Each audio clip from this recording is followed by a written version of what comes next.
안녕하세요. 역경을 딛고 스스로 성공을 성취한 40대 후반 남자입니다. 뒤늦은 제 성공의 비결은 오기와 감사라고 생각해요. 제 인생을 시궁창으로 밀어넣었던 인간들보다 반드시 더 잘 살겠다는 오기와 무너져 있던 저를 붙잡고 일으켜준 은인에게 보답하고 싶다는 감사의 마음 말이죠. 감사는 빨리 늙는다는 말을 들은 적이 있는데 사람은 자신이 받은 은혜를 쉽게 망각한다는 뜻이라더군요. 그리고 전 자신의 욕심에 눈이 멀어 고마운 마음 따윈 쓰레기통에 버려버린 사람들의 비참한 몰락을 보게 되었어요. 그 사람들은 바로 제 인생을 시궁창으로 밀어넣은 전 처가 식구들과 전 아내죠. 저를 철저히 짓밟았던 그들에 대한 이야기를 지금부터 시작해 보도록 하겠습니다. 저는 대학을 졸업한 후 서울의 중견기업에 취업했어요. 저와 달리 제 남동생과 여동생은 대학을 마친 후 부모님이 계신 지방으로 다시 내려가 터를 잡았죠. 저는 직장 생활을 하며 대학 생활 끝물에 만난 여자친구와 무려 8년을 연애했습니다.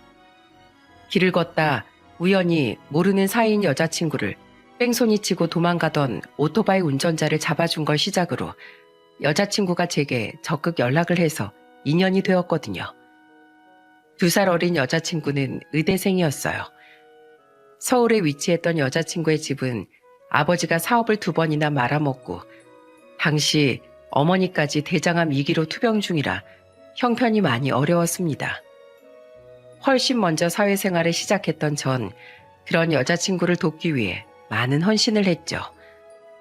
등록금을 보태주고 생활비를 도와주는 등 저는 열심히 살아가는 여자친구를 응원하고자 최선을 다했어요. 여자친구만큼이나 여자친구의 부모님께서도 제게 무척 고마워하셨습니다. 그런 두 분께 저녁 식사 초대를 받아 여자친구의 집에 놀러 간 적이 있었어요. 저는 대장암에 좋다던 음식과 소고기를 선물로 들고 방문했었죠. 아이고, 우린 차린 것도 많이 없는데 뭘 이렇게 양손 가득 들고 왔어? 영애 가족을 처음 만나는 자리인데 빈손으로 올 수야 있나요? 건강은 괜찮으세요, 어머님? 덕분에 괜찮아. 우리 영애 잘 챙겨줘서 너무 고맙네, 영식군. 앞으로도 우리 영애랑 싸우지 말고 오래오래 잘 만나줘. 와, 형, 이거 한우네요. 저 한우 처음 먹어봐요. 진짜 우리 미래의 매형 최고. 매형? 이거 듣기 너무 좋은데? 그날을 시작으로 저는 여자친구 집에 종종 왕래를 했습니다. 대학 다니느라 바쁜 여자친구와 여자친구 동생을 대신해 휴가를 쓰고 어머님을 병원에 몇 번 모시고 가기도 했죠. 여자친구의 아버지께선 일당제로 막노동을 나가셨기에 일을 빠지면 어려운 형편에 타격이 컸거든요. 이외에도 언제 한 번은 돈을 모아 여자친구 아버님께 안마기를 선물해 드리기도 했고 넘어져서 한동안 다리에 깁스를 해야 했던 여자친구 남동생을 시간이 맞을 때마다 학교에 태워다 주고 데리러 가기도 했어요. 여자친구와 가족들은 항상 제게 고맙다고 말하며 저를 자기들의 인생의 은인이라고 말해주더군요. 너무 과장된 표현에 저는 쑥스러움을 감추지 못했죠. 저희 부모님은 어려운 여자친구와 가족을 도와주고 싶어하는 제 의견을 존중해 주셨습니다. 비록 서울에서 멀어서 자주 가지 못했지만 저희 부모님의 초대로 인해 여자친구는 몇 번 저희 집에 인사를 드리기도 했어요. 부모님은 어려운 상황에서도 공부를 포기하지 않아 대견하다며 여자친구에게 무척 잘해주셨죠. 여자친구는 노력 끝에 전문의 자격을 취득했습니다. 그 사이 장모님은 완치 판정을 받고 건강을 되찾으셨죠. 그런데 그때부터 저는 사람의 이기적인 심리를 눈앞에서 목도하게 되었어요. 여자친구가 대형 병원에 취업까지 확정되자 여자친구의 부모님은 저를 찬밥 취급하기 시작했거든요. 자네 왜 결혼도 안 한 사람이 자꾸 여자 집을 들락거리나? 괜히 주위에서 보면 내 딸 흉봐. 앞으로 우리 집 오는 거 자중하게. 자네는 대기업으로 이직 같은 거 못하나? 의사를 만나려면 사자 직업은 못 돼도 적어도 그 정도는 돼야 하지 않겠나? 심지어는 여자친구의 동생까지 슬금슬금 저를 피하더라고요. 너무 변해버린 모습에 많이 속상했습니다. 그리고 얼마 뒤 여자친구와 술을 한잔하며 전 인생의 전환기를 맞게 되었어요. 너희 부모님께서 이젠 내가 사이로 성에 안 차시나 봐. 예전엔 날 그렇게 예뻐하셨는데 우리 만남에 대해 진지하게 생각할 시간을 가져보자. 오빠, 농담으로라도 그런 소리 하지 마. 내가 오빠 없이 어떻게 살아. 우리 가족들 내가 돈을 좀 많이 벌기 시작하니까 잠깐 욕심이 생겨서 그러는 거야. 걱정 마. 금방 원래대로 다들 돌아올 거야. 오빠가 그동안 우리 가족한테 어떻게 했는데 그걸 잊으면 다들 사람도 아니지. 오빠, 그동안 변함없이 내 옆 지켜줘서 정말 고마워. 이 세상에 내 짝은 오빠 단 한 사람뿐이야. 이젠 내가 오빠 책임질게. 그러니까 생각할 시간 같은 말 하지 말고 내가 오빠 평생 호강시켜 줄 수 있게 나랑 결혼해 줄래? 그렇게 여자친구의 청혼으로 우린 연인에서 부부가 되었습니다. 이젠 장인 장모가 된 아내의 부모님은 여전히 저를 탐탁지 않게 여기는 듯 했지만 흔들림 없이 제게 믿음을 주는 아내를 믿고 저는 결혼을 진행하게 되었죠. 또한 아내의 말대로 처가 식구들의 저에 대한 태도는 일시적인 거라고 믿었어요. 하지만 그런 제 생각은 단단한 오산이었습니다. 결혼 후 처가 식구들은 직업적 수준 차이가 난다며 점점 더 저를 무시하기 시작했거든요. 한 번은 어느 명절날 처가에서 이런 일도 있었어요. 저희 집에서 막 처가로 올라간 터라 장거리 운전이 피곤했던 전 작은 방에서 잠시 눈을 붙이고 있었습니다. 그런데 제가 있는 방문이 열려 있는 걸 뻔히 아는 장모가 저 들으라는 듯이 큰 소리로 통화를 하더라고요. 그 통화 소리를 듣고 저는 자괴감에 빠지고 말았죠. 우리 영애 방금 왔지. 우리 사위? 그냥 일반 회사 다니는데 에휴 진짜 꼴 보기 싫어 죽겠어. 지금도 방에서 자고 있는데 드르렁대는 코를 콱 쥐어박아 버리고 싶더라니까. 그놈만 아니었어도 우리도 충분히 의사나 사자 직업 사이 정도 볼 수 있었을 텐데 말이야. 예전에 그놈 칭찬하지 않았었냐고? 그놈이 진짜 여우인 거지. 쥐꼬리만한 월급 받는 양복쟁이 주제에 의사 안에 얻으려고 무려 8년 동안이나 공을 들인 거라니까. 바보같이 그땐 그런 생각도 못하고 그냥 우리가 멍청하게 좋아한 거야. 그걸 이제야 깨달았으니 우리가 누굴 탓해? 바보같이 착한 우리 영엔 그놈의 의리가 뭔지 또 정이 뭔지 마음이 약해져선 그냥 그놈하고 결혼한 거야. 웬만한 남자를 옆에 세워놔도 우리 영애가 빠질 거 하나도 없는데 내가 볼 때마다 복장 터져 죽겠어. 에휴, 얼른 속 시원하게 이혼이나 해버렸으면 소원이 없겠네. 장모는 저만 보면 못마땅하게 눈을 치켜뜨기 바빴습니다. 장인과 처남의 태도 또한 별다를 바가 없었죠. 장인어른, 오랜만에 퇴근하고 과메기에 소주 한잔 하실래요? 과메기 같은 소리 안 해. 자넨 장인에 대한 예의도 없나? 장인을 대접하려면 적어도 고급 횟집 정도는 데려가야 할 거 아니야? 의사 딸도 내 친구는 사업하는 사위 둬서 맨날 골프에 고급 한정식 집에 호강하고 산다는데 난 고작 과메기 같은 거나 얻어먹고 다닌다고 하면 사람들이 날 뭐로 생각하겠나? 에이, 직업이 별로면 돈이라도 많이 벌던가. 그렇게 말씀하시면 서운해요, 장인어른. 예전엔 과메기만큼 맛있는 안주가 없다고 하시면서 저랑 자주 드셨잖아요. 저는 장인어른 생각나서 일부러 전화드린 거예요. 그때랑 지금이랑 같아? 내 딸이 의사잖아, 의사. 의사 아내를 뒀으면 자네도 처가 대하는 수준을 좀 높여야지. 왜 이렇게 센스가 없어? 처남, 생일 축하해. 이거 트레이닝복 세트야. 처남 요즘 운동 시작했다며? 좋은 거 입고 운동하라고 질 좋은 메이커로 샀어. 생일 선물로 운동복이요? 아, 이런 거 줄 거면 차라리 그냥 용돈으로 주시지. 누나, 설마 저게 다야? 돈도 잘 벌면서 뭐 브랜드 노트북이라던가 그런 거 없어? 친구들한테 누나 의사라고 엄청 자랑해놨는데 생일 선물로 운동복 받았다고 하면 내가 뭐가 돼? 마음에 안 들어? 열심히 고른 건데. 근데 처남, 선물은 마음이지 금액이 다가 아니잖아. 그리고 처남이 전화로 요구했던 용돈 100만 원이나 200도 넘는 브랜드 노트북은 생일 선물로 주기엔 가격이 너무 과했어. 아무리 처남 누나가 돈 잘 번다고 해도 우린 재벌이 아니야. 받기 싫으면 그냥 받지 마. 그걸 또 왜 뺏어가요? 줘요. 입으면 되잖아요. 그 돈이 과하긴. 누난 돈 잘 버는데 매형만 못 버는 거면서. 야, 송강현.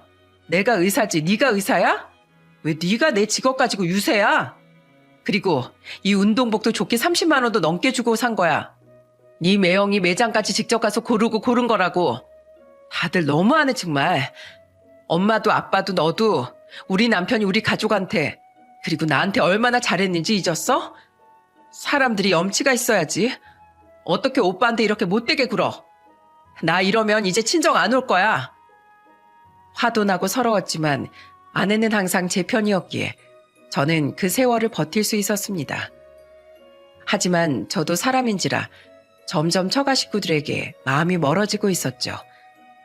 선물도 하지 않고 아내와 상의하에 무슨 날이면 형식적인 용돈만 챙겨드렸어요. 저밖에 모르는 아내만 아니었다면 진즉에 이혼하고 연을 끊고 싶을 정도로 너무 많은 상처를 받았거든요. 하지만 그렇게 철석같이 믿었던 아내마저 결국엔 저를 배신하더라고요. 언제부턴가 아내는 자꾸 집에 늦게 들어오고 저를 대하는 태도가 냉랭해지더군요. 대체 왜 이러냐고 물어도 묵묵부답이었죠. 그러던 어느 날 저는 아주 충격적인 광경을 목격하게 되었습니다. 퇴근길에 보니 고급 외제차 한 대가 저희 아파트 정문 앞에 세워져 있더라고요. 그리고 그곳에서 내린 두 사람을 보는 순간 저는 심장이 쿵 내려앉고 말았어요. 차에서 내려 서로 껴안고 진한 스킨십을 나누던 두 사람 중 한 명은 다름 아닌 제 아내였거든요. 저보다 어려 보이는 그 남자와 긴 작별 인사를 한 아내는 저와 눈이 마주치더니 잠깐 멈칫한 후 그대로 유유히 아파트 입구로 들어가 버렸죠. 충격에 잠시 자리에 굳었던 저는 정신을 차리고 집에 들어가 아내에게 따지기 시작했습니다. 그런데 아내는 당황하긴커녕 오히려 잘 됐다는 표정으로 제게 이러는 게 아니겠어요? 그놈 대체 누구야? 당신 요즘 태도가 이상하더니 여태 바람 피우고 있던 거였어? 차라리 잘 됐네. 당신한테 어떻게 말해야 하나 고민이었는데 이런 거 보면 나도 마음이 참 약하다니까? 당신에 대한 정 때문에 여태 이혼 못하고 있었거든. 이혼? 당신 왜 이렇게 당당해? 나한테 잘못했다고 싹싹 빌어도 모자라 마당에 이게 무슨 태도야? 내가 잘못한 건 인정해. 근데 나도 그동안 많이 참았어. 나도 불만 정말 많았는데 그동안 당신이 나한테 해준 것들 때문에 고마워서 정으로 버티고 있던 거야. 나 우리 결혼 생활 슬슬 지긋지긋했어. 결혼 잘한 주위 여의사들은 남편이 일에만 집중하라면서 가사 도우미도 불러주고 옷장엔 죄다 명품에 휴가 땐 비싼 해외여행도 잘만 다닌다던데 난 이게 뭐야? 나도 집에 오면 아무것도 안 하고 싶고 명품도 쓸어 담고 싶어. 떼돈 벌려면 개원하는 게 답이라던데 당신이나 당신 집이나 나한테 병원 차려줄 돈도 없잖아. 나도 그러기 싫은데 주위 의사들이랑 나랑 너무 비교돼서 짜증났단 말이야. 그래서 고작 한다는 짓이 바람이야? 당신 나 평생 호강시켜준다며 살면서 나한테 받은 은혜 갚겠다며 그 결과가 이거야? 우리 고작 3년 살았어. 30년도 아닌 3년. 나도 의리 지키려고 별 볼 일 없는 당신이랑 3년이나 산 거야. 그 사람 자기 사업하면서 돈도 많이 번 사람이야. 자기한테 오면 평생 사모님처럼 살게 해주겠대. 내가 원하면 내 병원 개원도 해주겠다더라. 당신 나한테 이런 것들 다 못 해주잖아. 안 그래? 결국 당신도 돈이야? 나 배신하면 사람도 아니라고 당신 식구들한테 막 퍼붓더니 당신도 결국 사람이길 포기한 거야? 당신이 어떻게 나한테 이럴 수가 있어? 난 괜히 양심 있는 척하는 사람보단 그냥 돈의 노예가 될래. 살다 보니 돈이 다는 아니어도 돈이 최고인 거 맞더라고. 그동안 당신이 고생해준 거 내가 이 아파트에 주는 걸로 퉁치자. 이 정도면 보상으론 충분하지? 장난쳐? 이 아파트 당신하고 내 돈 합쳐서 대출받아서 산 집이잖아. 공동 명의에다 아직 대출금도 남은 이 아파트를 나한테 주고 입 싹 닫겠다고? 그것도 그렇게 적선하듯이? 3년 동안 대출금 갚는데 내 돈이 더 들어간 것도 사실이잖아. 어차피 당신 내 바람 증거 잡아서 소송 걸어도 딱히 받을 수 있는 거 많이 없는 거 알지? 위자료 대신 이 집 준다니까? 우리 사이에 애도 없으니까 더 이상 구질구질하게 굴지 말고 깔끔하게 이혼하자. 구질구질? 그래, 이혼해. 하자고. 근데 절대 당신 뜻대로 쉽게 못 해주지. 11년 가까운 세월 동안 내가 만난 여자가 고작 이 정도였다니 내 자신이 정말 한심해진다. 당신 같은 여자를 평생의 배필로 생각하고 죽도록 헌신한 내가 미친 듯이 미워져. 나 당신이나 그놈이나 절대로 가만 안 둘 거야. 알았어? 진짜 끝까지 추하게 굴래? 당신이 뭘 할 수 있는데. 당신 말대로 우리 함께한 지가 벌써 11년이야. 그 긴 세월의 끝을 이렇게 추잡하게 만들어야 되겠어? 그 세월을 그렇게 만든 건 바로 당신이야. 내일 당장 짐 싸서 나가. 안 그럼 내 손으로 직접 당신 짐 다 갖다 버릴 테니까. 제 말에 아내는 흥하고 콧방귀를 뀌며 나가버리더군요. 저는 아내가 돌아오지 않은 그날 밤 내내 한숨도 자지 못하고 눈물로 밤을 지새워야 했죠. 너무 억울하고 분해서 눈물이 멈추지 않았거든요. 다음날 저는 회사에 휴가를 낸 후 심부름센터를 찾아가 그 상간남에 대한 뒷조사를 의뢰했습니다. 너무 큰 배신감에 어떻게든 그 두 연놈을 물먹이고 싶었죠.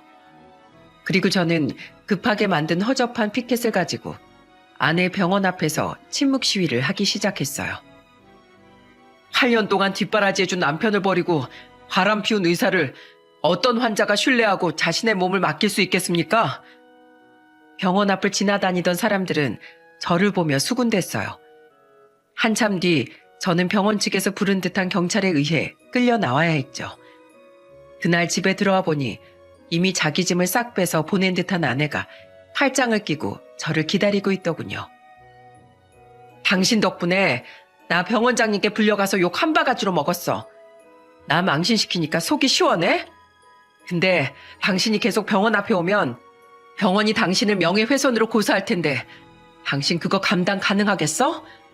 바보 같은 짓 그만하고 여기 이혼 서류에 서명해. 나 방금 친정으로 내 짐 다 보냈어. 이혼 서류는 내일같이 내려가기로 해. 의연한 척 하지 마. 의사도 어차피 서비스업이라 형판이 생명이라고 당신이 자기 입으로 말했잖아. 당신 지금 무섭지? 명예훼손 같은 거 겁냈으면 애초에 나 병원 앞에 찾아가지도 않았어. 두고 봐. 난 내일도 모레도 그 병원에 계속해서 찾아갈 테니까. 아내는 결국 씩씩대며 집을 나가버렸습니다. 그리고 이틀 뒤 생각보다 빨리 저는 상간남의 신산 정보를 알 수 있었어요. 그놈은 정말 제법 성공한 사업가가 맞더라고요. 나이도 아내보다 2살이나 어린데 말이죠. 심부름센터 직원이 찍어온 사진 속엔 바로 어제나 그 전날 만났는지 아내와 상간남이 손을 잡고 다정하게 웃고 있었어요. 느끼하게 웃고 있는 그놈의 얼굴을 보자 다시 부하가 치밀더군요.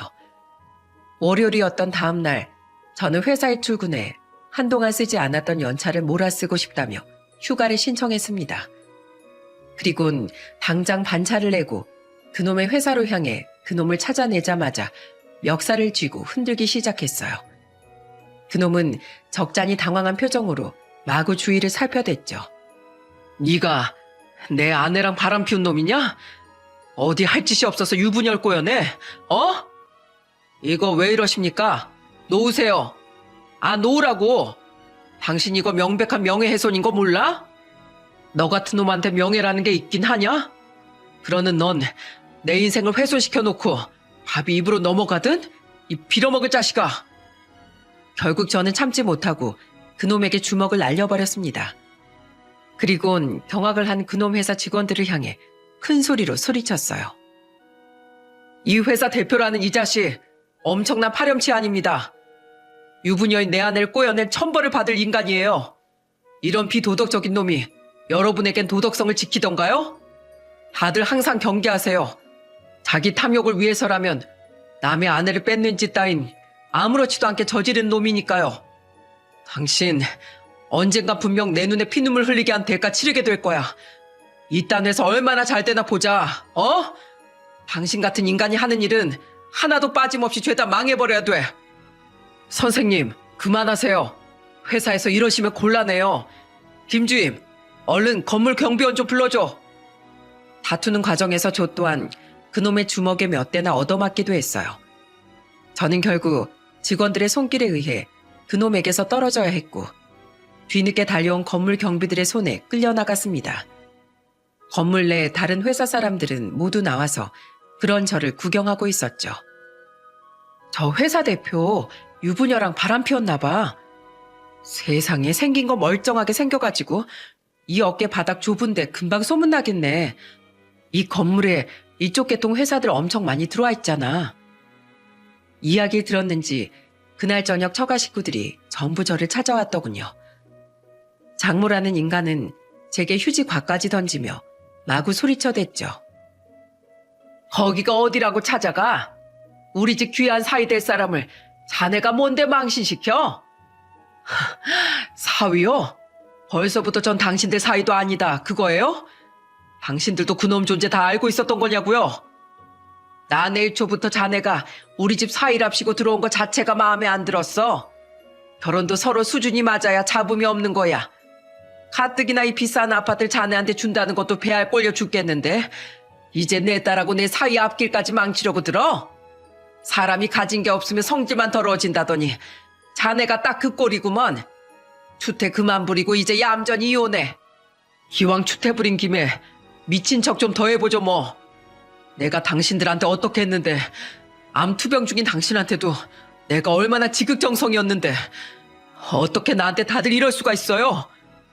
그걸 몇 년을 우려먹는 건가? 자네 아니었어도 어차피 다 나을 병이었어. 그깟 푼돈 들이면서 우리한테 잘해준 일로 내 딸 발목 잡는 짓 이제 그만하게. 그래요 매영. 어차피 이미 끝난 인연 때문에 그렇게 기운 쓸 필요 뭐가 있어요? 기왕 이렇게 된 거 우리 인연이 아니었다고 생각하고 서로 깔끔하게 정리합시다. 예? 매영 지금 너무 추해요. 이 천하의 모렴찬 인간들. 어떻게 집안 인간들 중에 양심 있는 인간이 단 한 명도 없어. 난 당신들이 당신들 딸 대신해서 나한테 사과라도 하러 온 줄 알았어. 그래서 집 문도 열어준 건데 내가 바보였네. 당신들 언젠간 분명 천벌받을 거야. 당신들 딸이 누구 덕에 이렇게 잘 될 수 있었는지, 내가 당신들한테 어떻게 했는지 싹 다 기억에서 지워버린 당신들 또한 언젠간 세상의 기억에서 지워져 버릴 거야. 사람은 뭐든 자기가 한 일을 그대로 돌려받는 법이니까. 나가. 당신들은 더 이상 내 가족 아니야. 그렇게 그들을 쫓아낸 뒤 저는 바닥에 주저앉아 서럽게 울었습니다. 그 긴 세월 동안 저만 그들에게 진심이었던 것 같았죠. 그 뒤 저는 몇 번 더 아내의 병원 앞에 가서 시위를 했습니다. 몇 번이나 경찰에 끌려가면서도 저는 시위를 멈추지 않았고 결국 병원장이라는 사람이 저를 따로 불러서 이러더군요. 정말 우리가 당신을 명예훼손으로 고소해야 끝내시겠어요? 하세요. 근데 제가 처벌받는 게 빠를까요? 아니면 병원 이미지에 크게 타격을 받는 게 더 빠를까요? 원하시는 게 뭐예요? 절 배신한 제 아내가 불이익을 받는 겁니다. 그 건은 이미 병원 내에서 이야기가 되었습니다. 얼마 뒤 있을 재계약 때 우린 더 이상 손영의 의사와 계약하지 않을 거예요. 이미 사장님의 시위를 본 동네 사람들에게서 민원이 많이 들어와서요. 그러니 우리 병원에 피해를 주는 일을 제발 그만둬 주세요. 아니면 저희 병원도 정말 고소를 할 수밖에 없습니다. 그리고 그와 별개로 사장님 가정의 일은 진심으로 유감입니다. 병원장의 말에 그제야 저는 시위를 멈췄습니다. 재계약 불발 소식을 들은 아내는 시근덕대며 제게 찾아왔더군요. 어디 해보자 이거지? 나랑 만나는 사람, 당신이 찾아왔던 일 알게 된 다른 회사랑 계약도 하나 불발됐어. 당신, 내가 명예훼손으로 그 사람이랑 같이 진짜 고소할 거야. 아파트고 뭐고 어디 소송을 한번 싸워보자. 어? 싫어. 협의 이혼하고 아파트 내놔. 고소도 할 생각 추호도 하지 마. 안 그럼 나 당신 옮기는 병원도 어떻게든 알아내서 똑같은 짓 또 할 거야. 개원을 하면 그 병원 앞에서 농성이라도 벌일 거야. 내가 못할 것 같아? 난 내 청춘을 다 바친 아내한테 배신당한 사람이야. 더 무서울 것도 없다고. 인생 한번 말아먹어 볼래? 아니면 순순히 아파트 내놓을래? 당신 진짜 왜 이렇게 독해졌어? 지금 나 겁박하는 거야? 당신 원래 이런 사람 아니잖아. 왜 이렇게 지저분하게 굴어? 똥밭에서 구르면 내 몸에도 똥이 묻는 게 당연한 거 아니겠어? 나도 이젠 당신네 가족한테 나는 더러운 악취에서 벗어나고 싶으니까 아파트 내놓고 도장 찍어. 아니면 진짜로 끝까지 해보던가. 2판 4판이었습니다. 결국 아내는 울며 겨자 먹기로 협의 이혼에 동의했어요. 그렇게 저는 받아낼 수 있던 위자료보다 큰 이득인 아파트 명의를 넘겨받고 아내와 갈라서게 되었죠. 저희 부모님과 동생들은 분개에 맞지 않으면서도 저를 걱정했습니다. 저 괜찮아요, 어머니. 속 시원하게 복수도 했으니 이제 저도 제 인생 다시 새 출발해야죠. 저 보란 듯이 잘 살 거예요. 그러니 아버지도 동생들도 제 걱정하지 말라고 말해주세요. 의연한 듯 이야기했지만 사실 전 전혀 괜찮지 않았습니다. 저는 매일 밤 남들이 저를 조롱하는 악몽에 시달렸어요. 호구처럼 저를 배신한 전 아내와 전 처가 식구들에게 헌신한 등신, 계속된 무시에도 전 아내를 믿고 버텼던 미련 곰탱이, 평생 헌신한 여자한테 복수하겠답시고 몸부림쳤던 추잡한 인간. 꿈속의 사람들은 저를 향해 그렇게 비웃으며 손가락질했죠. 저는 현실의 사람들까지 저를 손가락질하며 수군대는 것처럼 느껴지는 피해망상에 시달리기 시작했어요. 저는 결국 회사 생활에까지 지장을 받아 회사도 그만두었고 잘 자지도 먹지도 못한 채 집안에 틀어박혀 사회 부적응자가 되어갔습니다. 그런 저를 끌어낸 건 대학 때부터 절친했던 제 친구였어요. 폐인처럼 지내던 저를 찾아온 친구는 그런 저에게 냅다 주먹을 내리꽂았죠. 그리고 친구는 진심으로 화를 내며 흐느끼더군요. 이 바보야.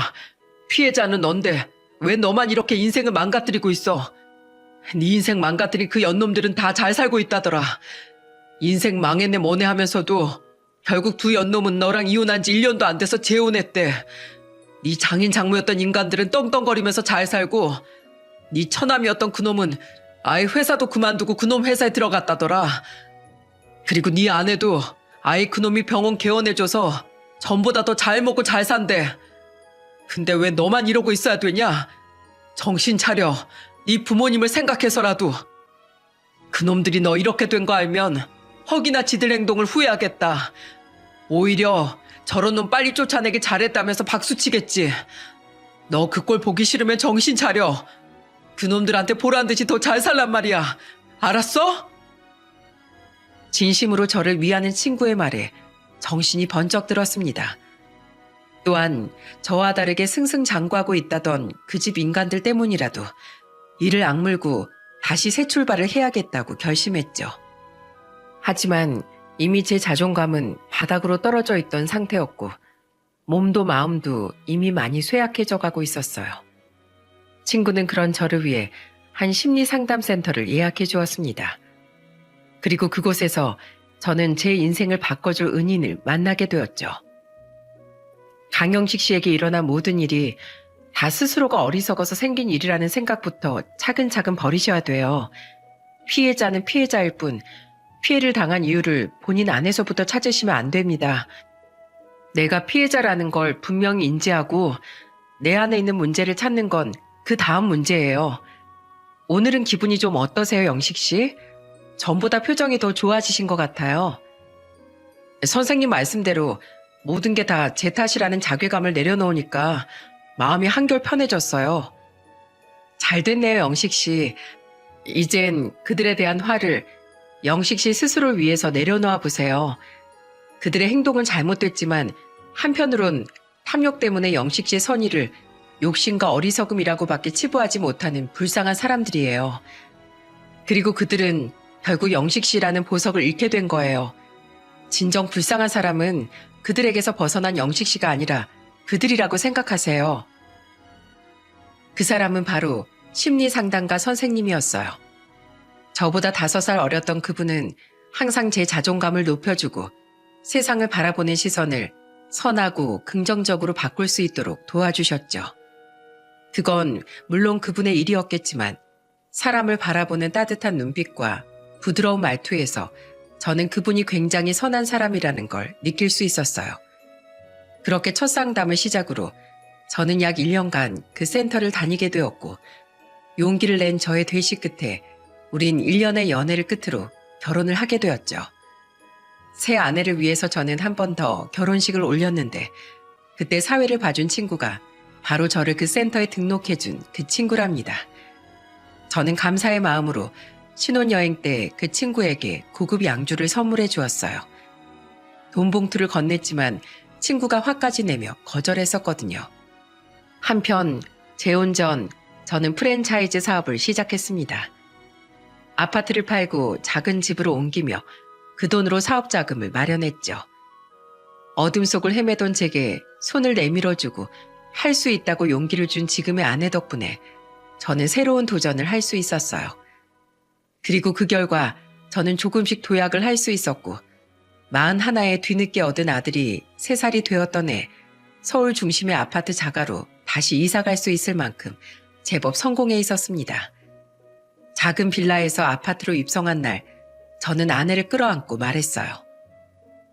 내가 여기까지 재기할 수 있었던 건 다 당신 덕분이야. 나에게 힘을 준 당신이 아니었다면 난 여태껏 방 안에 틀어박혀서 인생의 실패자로 살고 있었을 거야.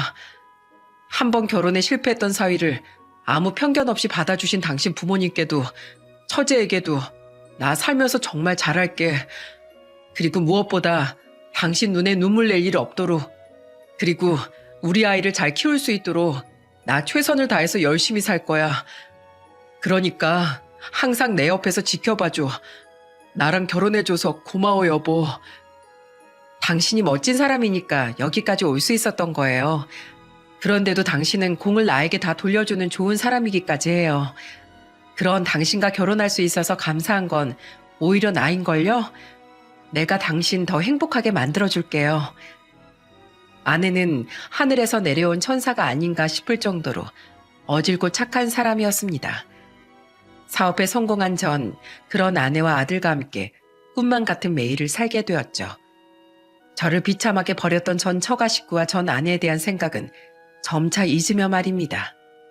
사업이 어느 정도 자리를 잡자 저는 아내의 권유로 봉사활동을 다니게 되었어요. 우리가 살면서 알게 모르게 얼마나 많은 사람들의 도움을 받았어요. 받은 만큼 세상에 돌려주는 게 저는 사람의 도리라고 생각해요. 봉사를 하면 분명 당신에게도 좋은 일들로 다시 돌아올 거예요. 비록 쉬는 날 몸을 일으키는 것이 고되긴 했지만 난생 처음 시작한 봉사는 넘치는 보람을 제게 안겨주었습니다. 저는 꾸준히 소외계층을 후원하며 연탄 봉사, 고암 봉사 등 아내와 함께 많은 봉사를 나갔어요. 그렇게 정신없이 살다 보니 어느덧 전 아내와 이혼한 지 12년이라는 시간이 흘렀더군요. 그해 어느 날 저는 아내를 따라 이번엔 난생 처음 무료 급식 봉사를 나가게 되었습니다. 그리고 그곳에서 전 생각지도 못한 인물들을 만나게 되었어요. 많이 드세요, 어르신. 아이고, 오늘은 고기 반찬이 많네요. 복 받으실 겁니다, 사장님. 어르신도 복 많이 받으세요. 많이 드시고 항상 건강하세요. 아내와 나란히 서서 무료 급식을 나눠준 지 20분 정도 지났을 때였어요. 줄지어 있던 한 할머니와 할아버지가 연신 고개를 굽신거리며 제게 식판을 내밀더군요. 그리고 그 두 사람의 얼굴을 본 저는 뒤로 나자빠질 뻔했습니다. 밥 좀 많이 주세요, 사장님. 저랑 남편이랑 이틀이나 굶었어요. 특히 그 고기 반찬 좀 많이 부탁드립니다. 다리를 쩔뚝이며 걷던 할머니는 제 손에 들려있던 배식 스푼에서 눈을 떼지 않고 말하더군요. 비록 머리가 하얗게 새었지만 저는 한눈에 그 사람을 알아볼 수 있었습니다. 그 두 사람은 바로 12년 전 제일 앞에 나서서 저를 내쫓았던 두 사람, 바로 전 장모와 장인이었어요. 너무 놀라서 손이 벌벌 떨리기까지 하더군요. 오래도록 잊고 있던 지난 과거가 물밀듯이 떠올랐거든요. 두 사람은 미동이 없던 저를 그제야 의아한 눈빛으로 올려다봤습니다. 그리고 제가 그들을 향해 쓰고 있던 마스크를 벗고 얼굴을 드러낸 순간 그들의 얼굴은 사색이 되고 말았죠. 자네는? 강서방, 자네 강서방 아닌가? 그동안 무슨 일이 있던 건지 다리를 쩔뚝이던 전 장모와 백발이 된 전 장인은 입을 떡 벌리고 저를 불렀습니다. 강서방이라는 말에 저는 인상을 구기고 말했어요. 누구더러 강서방이라고 하십니까? 날 사위 자리에서 내쫓은 사람이 바로 당신들이잖아요. 아이고, 강서방, 잘 지냈는가? 이게 얼마만이야 그래? 그런데 그때 이 짧은 대화를 듣고 옆에 서 있던 아내가 눈치를 챘나 보더라고요. 아내는 저와 그들을 번갈아 보다가 조용히 제 손에 들려있던 배식 스푼을 집어들고는 이렇게 말해주었죠. 여보, 여긴 내가 알아서 하고 있을 테니까 가서 인사라도 하고 와요. 그들이 누군지 알면서도 아내는 끝까지 저를 배려해주는 사람이었어요. 저는 그런 아내에게 고맙다고 인사하곤 그들에게 따라오라고 말했죠. 그리고 식판을 든 두 사람과 저는 구석진 테이블에 앉아 이야기를 시작했습니다. 그리고 그들에게 듣게 된 그간의 사정은 가히 충격적이더군요. 먼저 입을 연 건 전 장인이었죠. 자네 얼굴이 폈구먼. 잘 살고 있는 모양이야. 네, 저 사업으로 제법 성공해서 살고 있어요. 그랬구나, 그랬어. 참 잘 되었네. 축하하네. 그건 그렇고 두 분은 그동안 무슨 일이 있었기에 이런 데서 밥을 드시고 있는 거예요? 그 잘난 의사 딸의 사업가 사위는 어쩌고요? 우리 쫄딱 망했네, 강서방. 이게 다 그 사위라고 부르기도 싫은 그 놈 때문이야. 그 놈은 아주 사람 피를 빨아먹는 기생충 같은 놈이었어. 처음엔 우리 딸한테 병원도 개원해주고 둘이 잘 살았네. 우리한테도 돈도 펑펑 써서 우리도 잠시나마 떵떵거리면서 살았지. 우리 아들은 그놈 회사로 이직까지 했어. 근데 그놈이 알고 보니 자기 사업 파트너나 고객들한테 주식으로 돈을 불려준다면서 투자금을 받고 다녔던 거야. 처음엔 제법 돈도 불려주고 했던 모양인데 나중에 우리나라 주식시장이 안 좋을 때 그놈의 모든 행각이 다 드러나 버렸네. 주가가 폭락하니까 그동안 조금씩 고객들 돈을 횡령했던 그놈이 어떻게든 돌려막으려고 계속해서 고객들한테 돈을 뜯다가 감당이 안 될 만큼 액수가 커지니까 우리한테까지 손을 벌렸어. 곧 갚겠다면서 당시 우리 딸이 사줬던 우리 집을 담보로 거액의 대출을 받고 의사라서 대출이 잘 나오던 우리 딸 명의로 자기가 해준 병원을 담보까지 해서 대출을 몇 번이나 받았지. 사업자금 때문에 필요한 줄 알았는데 알고 보니까 고객들한테 돈으로 장난질한 걸 들켜서 합의금을 물어줘야 했던 거야. 우린 다 알게 되고 나서도 어떻게든 일단 그놈부터 살리려고 그 돈을 내어줬어. 근데 그놈이 우리한테까지 사기를 쳤던 거야. 그놈은 그 돈을 전부 가지고 합의금으로 내지도 않고 날라버렸어. 대표가 도망가니 회사는 쑥대밭이 돼버렸지. 그 뒤로 그놈을 잡으려고 경찰이 백방으로 찾아다녔는데 결국 여태까지 찾지도 못했네. 게다가 그 사기 행각이 알고 보니 그 회사를 다니던 우리 아들놈까지 연루되어 있던 거야. 졸지에 모든 일을 뒤집어 쓴 우리 아들 때문에 우리랑 다른 병원도 팔고 집도 다 팔아서 합의금을 마련했네. 물론 대출금을 갚으니 남은 돈은 택도 없는 금액이었지만 그래도 그 덕에 우리 아들은 감형을 받고 2년만 교도소 수감 생활을 할 수 있었지. 그럼 집도 병원도 다 날리고 강연이가 교도소까지 다녀왔다고요? 그럼 지금 그 둘은 뭐하고 부부만 여기서 이러고 계세요? 에휴, 다른 병원의 페이닥터로 딸이 다시 취직을 하긴 했는데 좁은 원룸 월세에 셋이 살다 보니 다들 신경이 날카로워졌어. 딸은 매일같이 술을 마시다가 음주 수술을 한 게 적발돼서 병원에서도 잘렸네. 다행히 환자에게 이상은 없었지만 의사로서 절대 해서는 안 될 행동이었으니까. 근데 이미 알코올 중독이 된 영애는 정신 못 차리고 음주운전을 하다 무려 3번이나 적발이 됐어.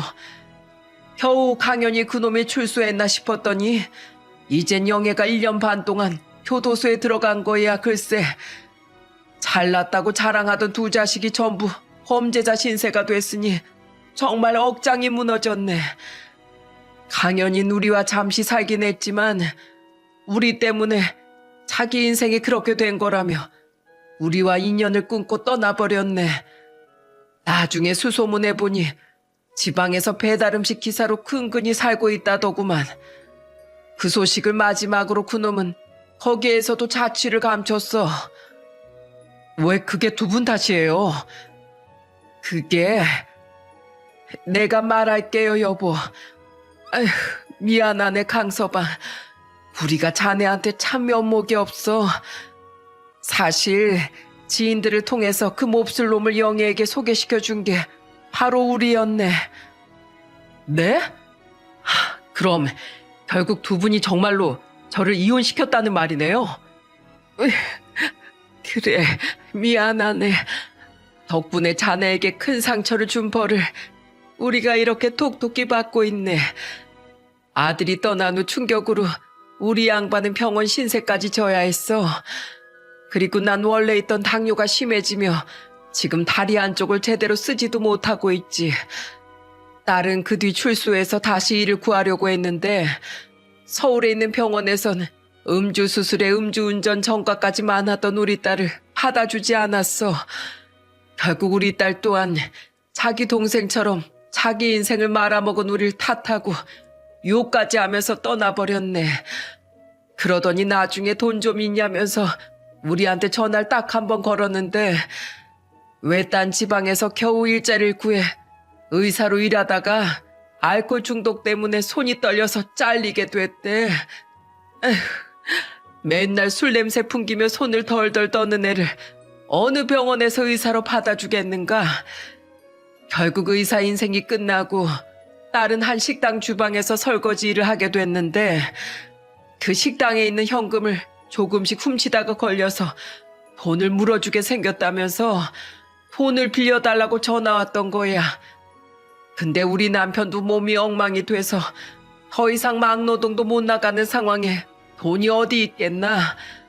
돈이 없다고 하니 쌍욕을 하며 전화를 끊더라고. 그때도 술을 마시고 있는 것 같았어. 그 뒤론 우리 전화를 차단했는지 받지 않았네. 그렇게 딸까지 연락을 끊긴 지 벌써 2년이 넘었어. 나랑 내 아내는 해지를 주우며 월세 30만 원짜리 지하방에서 지내면서 이런 무료 급식이나 정부에서 지원해주는 라면하고 쌀을 받아서 근근히 살고 있네. 강서방, 우리가 진짜 우리를 위하던 사이가 누구인지 너무 늦게 깨달았어. 자네 같은 사람이 또 어디 있겠나. 그런 자네를 내친 우리에게 천벌이 내려진 게야. 우리 손으로 우리 집안을 쑥대밭으로 만들 썩을 놈을 집안에 들인 걸세. 강서방, 우리가 너무 사람 보는 눈이 없었어. 늦었지만 자네에게 진심으로 사과하네. 아직도 우리 집엔 자네가 사다 줬던 내 안마기가 남아있다네. 그걸 보면서 우리가 과거를 얼마나 후회했는지 모르네. 정말 미안하네, 강서방. 어리석었던 우릴 용서해주게. 그러게 사람이 마음을 곱게 썼어야죠. 온 마음을 다해 가족으로서 최선을 다한 절 왜 그렇게 버리셨어요? 아무리 돈에 눈이 멀었다고 해도 그렇지. 그때 제가 얼마나 죽고 싶었는지 알아요? 됐고요. 당신들은 더 이상 저랑 상관없는 사람들이에요.